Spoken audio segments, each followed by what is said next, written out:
For today's video ay magluluto nga tayo ng adobong noos. Ito nga ay sadyang tinira ng asawa ko mula sa nilalako niyang mga isda. Medyo matagal-tagal na rin simula nang huli kami mag-ulam nito. Kaya naman nung nagkaroon siya na ganito ay sadya talaga siyang nagtira. Pagkadating niya ay heto at lininisan ko na agad at hinugasan.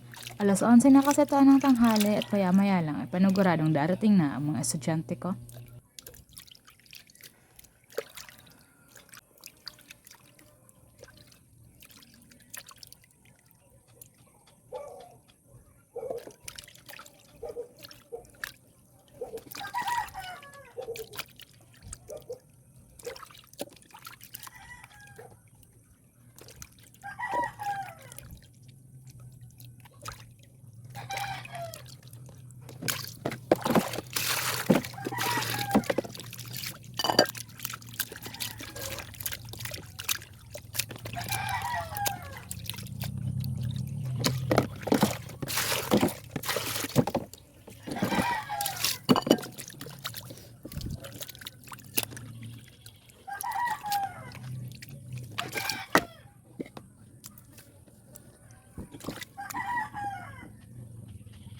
Pagkatapos ko nga itong hugasan sa may poso, heto dinala ko na agad sa loob ng kusina ko para naman gupitin siya.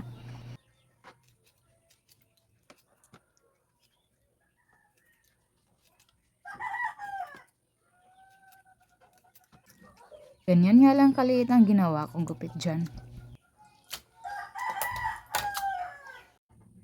Pagkatapos ko naman gupit-gupit ay naihita at nagayat naman ako ng loya at sibuyas na ipangsasahog ko dito sa lulutuin kong noos.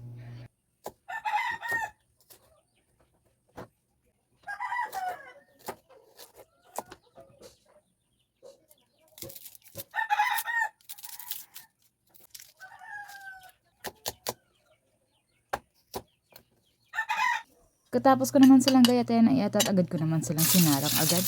Inuna ko nga igisa dito ay ang loya, pagkatapos sinunod ko naman ang bawang. Nang medyo golden brown na nga ang loya, at sinunod ko naman ang noos. Pagkatapos maya lang, inilagyan ko naman ito ng oyster sauce, toyo at saka paminta. Pinalo ko lang ng konti, pagkatapos isinunod ko naman nilagay dito ay ang ketchup.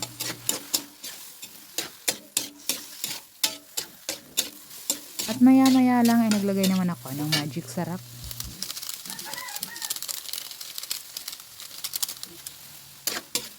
Pagkatapos ko naman maglagay ng magic sarap, hinalo ko lang ng konti at dagdag na rin ako ng tubig.